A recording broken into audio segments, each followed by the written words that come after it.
सत साहेब भगत जी मैं सोच रहा था कि जो हमको मतलब जो फोटो जो मिला है जो नाम दीक्षा जो सेंटर से है, जिसमें कबीर साहब जी का, संत गरीबदास जी महाराज का, चितानंद जी महाराज का, स्वामी रामदेवानंद जी महाराज का, सतगुरु रामपाल जी महाराज का, मतलब पूरा फोटो मतलब एक ही में है। हाँ, तो हम सोचे है कि तत्व ज्ञान के आधार से कि संत गरीबदास जी महाराज और सत रामपाल जी महाराज और कबीर साहब जी महाराज, वो सब तो एक ही है। वो संत रामपाल जी महाराज कबीर साहब है, गरीबदास जी महाराज है, और एक ही चेहरा देखने से संत रामपाल जी महाराज से ही इसी मतलब रूप में अपना मोक्ष होगा। तो क्यों ना हमें सारे फोटो को हटा करके एक ही फोटो रखें, तो क्या ये सही होगा? और आप अगर बताएंगे तो मैं एक ही फोटो खाली गुरु जी का रखूँगा। हाँ, सब कुछ जब वही है तो सत साहेब भगत जी इस समस्या का समाधान कीजिएगा। बंदी छोड़ सतगुरु रामपाल जी महाराज जी की जय हो। सत साहेब भगत जी, बिल्कुल बड़े भाई, आपने बिल्कुल लाख टके की बात कही है कि हमें जो फोटो मिली है आश्रम से या नाम दीक्षा केंद्र से, जिसमें बीच में हमारे परम पूज्य सतगुरु रामपाल जी महाराज जी विराजमान हैं और ऊपर नीचे दाएं बाएं कबीर साहिब जी की फोटो है, गरीबदास जी महाराज जी की फोटो है, पंडित चिदानंद जी महाराज जी की फोटो है और हमारे दादा गुरुदेव स्वामी रामदेवानंद जी महाराज जी की फोटो है। देखिए भगत जी, जब तक किसी भी आत्मा को इस भक्ति मार्ग का सही तरीके से ज्ञान नहीं होता है, तब तक वो आत्मा कुछ भी करती रहे, परमात्मा उसको क्षमा करते हैं और उसकी भूल को परमात्मा नजरअंदाज करते हैं। और जैसे जैसे वो आत्मा इस भक्ति मार्ग में आगे बढ़ती जाएगी, जैसे जैसे वो सतगुरु रामपाल जी महाराज जी के द्वारा जो अनमोल तत्व ज्ञान प्रदान किया गया है उसको आधार बनाएगी, उनके अनमोल वचनों को, सत्संगों को ध्यान से सुनकर फिर उन पे चिंतन मनन और मंथन करना शुरू करेगी, तो उस आत्मा को मालूम पड़ जाएगा कि परमेश्वर ही, स्वयं परमेश्वर कबीर साहिब जी ही भिन्न भिन्न रूप और स्वरूपों में, कभी संत रूप में, कभी सतगुरु रूप में, कभी किसी भगत रूप में परमात्मा यहाँ पे सारा खेल खेलते हैं। परमेश्वर के अलावा सृष्टि की जानकारी, ये अनमोल मंत्र, ये मूल ज्ञान ना कोई दे सकता था, ना कोई दे सकता है, ना कोई देने वाला। और गुरुदेव ने बताया कि जब कोई भी आत्मा इस भक्ति मार्ग से जुड़ती है, चूंकि ये दुनिया से डिफरेंट मार्ग है, इस मार्ग में भक्ति की जो विधि है, साधना है, नियम है, वो दुनिया में जो लोक वेद के आधार से प्रचलित भक्ति साधना है उससे बिल्कुल विपरीत है। तो जगत और भगत का परमात्मा ने 36 का आंकड़ा भी बताया है।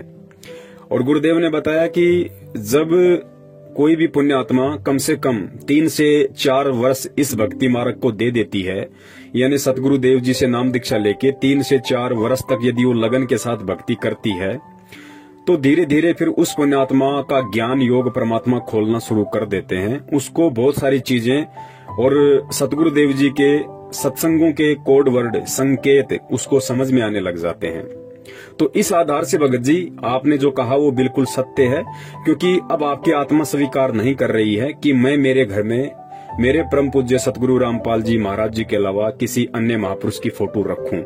क्योंकि अन्य जो महापुरुष हैं जिनको हम समझते हैं, जैसे हम कबीर साहिब जी हैं, गरीबदास जी महाराज जी हैं, तो ये महापुरुष कौन थे? ये महापुरुष स्वयं कबीर साहिब जी के ही अन्य रूप थे।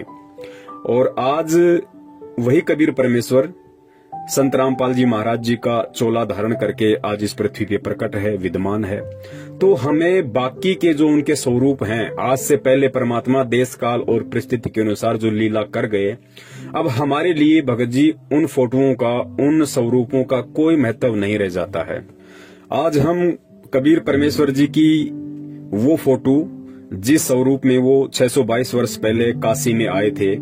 चाहे हम उसकी पूजा करें या ना करें, उसका कोई महत्व नहीं है भक्ति मार्ग में हमारे लिए, क्योंकि हम परमेश्वर से परिचित हो चुके हैं, उनके ज्ञान से परिचित हो चुके हैं। तो हम भक्त आत्माओं के लिए जब साक्षात वो कबीर परमेश्वर सतगुरु रामपाल जी महाराज जी के चोले में हमारे प्रत्यक्ष है, सामने है, हमारे सतगुरु के रूप में है, हम उनकी शरण में हैं, तो 650 साल पहले वाली फोटो का या 250 साल पहले परमात्मा गरीबदास जी महाराज जी के रूप में आए उन फोटोओं का भगत जी हमारे लिए कोई महत्व नहीं रह जाता है। ठीक है, जब तक भगत को ज्ञान नहीं है वो इन फोटोओं को अपने घर में रख सकता है, कोई दिक्कत नहीं है। लेकिन जब आपको ज्ञान हो जाएगा, आपकी आत्मा आपको बार बार ये चिंतन करने पर विवश कर देगी कि भाई जब परमात्मा एक है तो फिर 4-4 फोटोएं क्यों रख रहे हो, 3-3 फोटोएं क्यों रख रहे हो। और भगत जी वही बात है, जब आत्मा का पति एक है तो फिर भगत जी हमें औरों की पूजा क्यों करनी, हमें औरों को इतना महत्व क्यों देना। हमें केवल उसी रूप, उसी स्वरूप और उसी सतगुरु को महत्व देना है जिनसे आज हमारा मोक्ष होना है।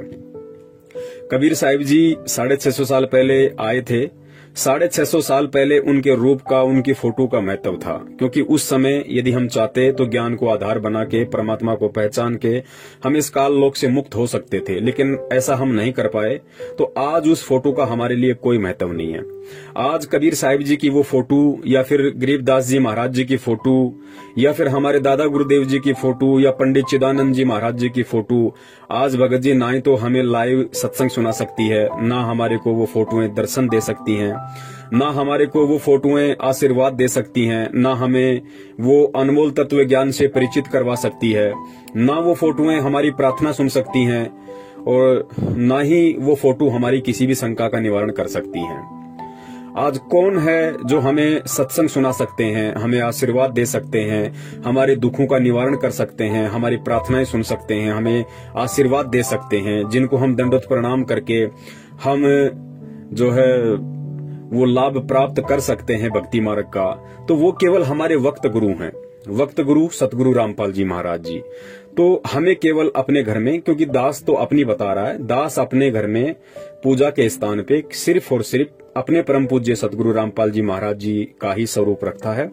दास कबीर जी का जो 650 साल पहले वाला जो स्वरूप है, दाढ़ी मूछ वाला, दास उसको नहीं रखता है, क्योंकि भगत जी जब आत्मा का पति एक है तो हमें 2-2 स्वरूप हमें क्यों रखने।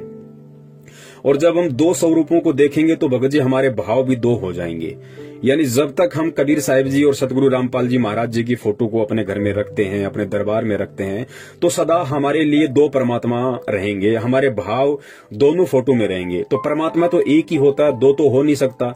और फिर सतगुरु रामपाल जी महाराज जी स्वयं कहते हैं कि भाई गुरु गोविंद 2 नहीं भाई। गुरु यानी वर्तमान में जो तुम्हारा गुरु है, और गोविंद, गोविंद यानी वही परमात्मा जो आज तुम्हारे गुरु के रूप में है। तो परमेश्वर कहते हैं गुरु गोविंद 2 नहीं भाई, और 2 समझे वो 2 जग जाई। जो 2 समझेगा, गुरु को और परमात्मा को अलग अलग दृष्टि से देखेगा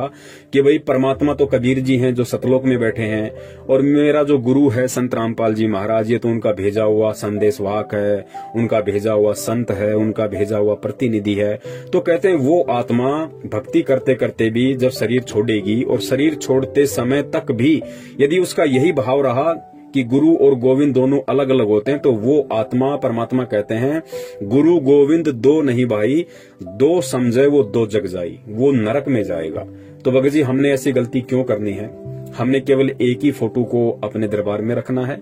एक ही रूप को हमारे मन मंदिर में संवार के रखना है, हमारे हृदय में जचा के रखना है। तो दास तो केवल अपने परम पूज्य सतगुरु रामपाल जी महाराज जी का स्वरूप ही अपने पूजा स्थान पे रखता है। दास 650 साल पहले वाली उनकी जो फोटो है, दास उनको अपने घर में नहीं रखता है, क्योंकि मेरा परमात्मा एक है, एक ही है और एक ही रहेगा। बहुत सारे भगत भाइयों की शंका है कि भाई इष्ट अलग होता है और गुरु अलग होता है। हमारे जो इष्ट हैं वो कबीर साहिब जी हैं, और हमारे जो गुरु हैं वो संत रामपाल जी महाराज जी हैं। तो देखिए उन पुण्यात्माओं का ये बहुत बड़ा धोखा है, वो अभी परमात्मा के तत्व ज्ञान से परिचित नहीं हो पाई हैं। देखिए सतगुरु रामपाल जी महाराज जी वर्तमान में 3 भूमिकाओं में हैं। वो स्वयं परमेश्वर भी हैं, सतगुरु की भूमिका भी वो स्वयं कर रहे हैं, और एक भगत की भूमिका में भी वो हैं।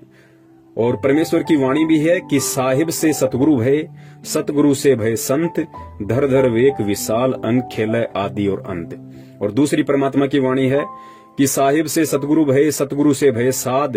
ये तीनों अंग एक हैं, गति कुछ अगम अगाध। स्वयं परमात्मा यहाँ पे साबित कर रहे हैं कि ये जो तीनों अंग हैं ये तीनों एक ही हैं, यानी वो परमात्मा ही स्वयं साहिब है, वो परमात्मा ही सतगुरु की भूमिका करता है और वो परमात्मा ही एक सुयोग्य भगत की भूमिका करके ये उदाहरण पेश करता है कि एक शिष्य का, एक भगत का अपने गुरु के प्रति कैसा प्रेम होना चाहिए, कैसी उसकी लगन और निष्ठा होनी चाहिए, कैसा अपने सतगुरुदेव जी के प्रति जब वो उसके सामने जाए तो कैसे उसके आव भाव और आचार विचार होने चाहिए, गुरु के सामने कैसे रहा जाता है, कैसे बोला जाता है। तो इन सब बातों को समझाने के लिए एक उदाहरण के तौर पे, जैसे 650 साल पहले कबीर परमात्मा ने रामानंद जी को अपना मुंह बोला गुरु बनाया था, केवल ये उदाहरण पेश करने के लिए कि गुरु और शिष्य का नाता कैसा होता है, कितनी आपस में मर्यादा होती है।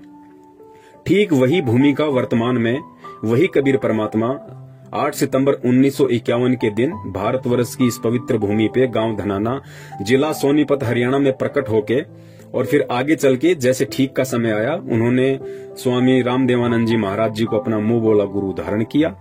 और परमात्मा ने एक भगत बनकर एक भगत वाला उदाहरण पेश किया कि भाई गुरु का शिष्य के प्रति कैसा भाव, कैसी लगन, कैसी निष्ठा, कैसा आचार विचार, गुरु के सामने कैसी रहनी करनी शिष्य की होनी चाहिए। वो परमात्मा ने एक एग्जाम्पल पेश किया ताकि हम जब सतगुरु रामपाल जी महाराज जी को अपने सतगुरु के रूप में धारण करें तो उनके जीवन को देखते हुए हमने भी वैसा ही व्यवहार करना है जैसा उन्होंने करके दिखाया। तो भगत जी परमात्मा एक ही है और इष्ट रूप में वही परमात्मा है जो आज इस धरती पे प्रकट है। तो इस सत भक्ति मार्ग में देखिए, अज्ञानी संतों और महंतों के द्वारा जो भक्ति साधना करवाई जाती है, क्योंकि वो गुरु अधिकारी नहीं है इसलिए उनका इष्ट अलग है, लेकिन हमारा जो इष्ट है वो स्वयं ही परमात्मा है। हमारा गुरु स्वयं ही वो परमात्मा है, कबीर साहब है, क्योंकि कबीर साहब के अलावा इस भक्ति मार्ग को, कबीर के अलावा कोई नहीं चला सकता। कबीर जी के द्वारा रची गई सृष्टि की जानकारी कबीर जी के अलावा कोई नहीं बता सकता और कबीर जी के द्वारा जो तत्व ज्ञान दिया गया है उसको स्वयं ही वो कबीर परमात्मा एक साधु संत और सतगुरु के रूप में, एक तत्वदर्शी संत की भूमिका में परमात्मा स्वयं ही आके उसका प्रचार प्रसार करता है, दूसरा कोई नहीं कर सकता। इसलिए इस भक्ति मार्ग में, यानी इस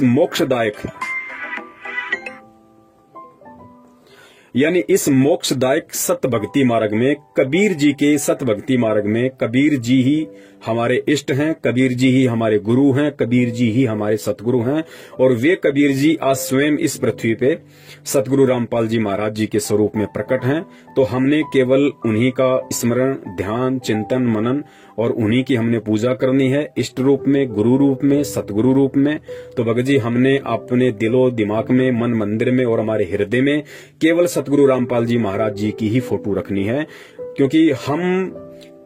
दो भाव में नहीं चल सकते, हम दो नाव में सवारी नहीं कर सकते। अगर हम घर पे दो फोटो देखेंगे तो हमारे भाव भी दो होंगे और जब तक हमारे दो भाव होंगे तो समझिए कि हम अभी इस भक्ति की उस गहराई में नहीं पहुंच पाए हैं। हम इस भक्ति की वो उपलब्धि जो सतगुरु हमें प्राप्त करवाना चाहता है, हम उसको अभी प्राप्त करने के लायक नहीं हुए हैं। तो हम परमात्मा को दुखी ना करें, हम किसी भी रूप में हम परमात्मा को दुखी ना करें भगत जी। क्योंकि एक औरत, आप सांसारिक उदाहरण ले लीजिए, एक औरत जिसकी शादी हो चुकी है और वही औरत यदि किसी दूसरे से शादी कर लेती है, किसी कारण से पहले वाले पति को छोड़ देती है और दूसरे पति से शादी कर लेती है और शादी करने के बाद यदि फिर भी वो पहले वाले में भाव रखती है, या हो सकता है पहले वाला पति उसका मर गया हो किसी कारण से और पहले वाले पति की फोटो को देख देख के रोती है, उसको अपने पर्स में रखती है, अपने अलमारी में रखती है और शादी भी उसने दूसरी कर ली, तो दूसरे वाला पति उससे कितना प्रसन्न होगा। उस पति को पता है कि ये पहले वाले को भुला नहीं पाई है तो ये अभी मेरे लायक नहीं है, अभी इसका भाव, अभी इसका प्रेम मेरे में उतना नहीं है, अभी भी इसका भाव और प्रेम उस फोटो में, उस पहले वाले पति में ही ज्यादा अटका हुआ है। तो वर्तमान का जो पति है वो उससे उतना प्रेम नहीं कर पाएगा, उसे उतना मान सम्मान नहीं दे पाएगा। तो भगत जी हमने ये गलतियां नहीं करनी है। हमारा परम पिता परमेश्वर अजरो अमर है, वो जब चाहे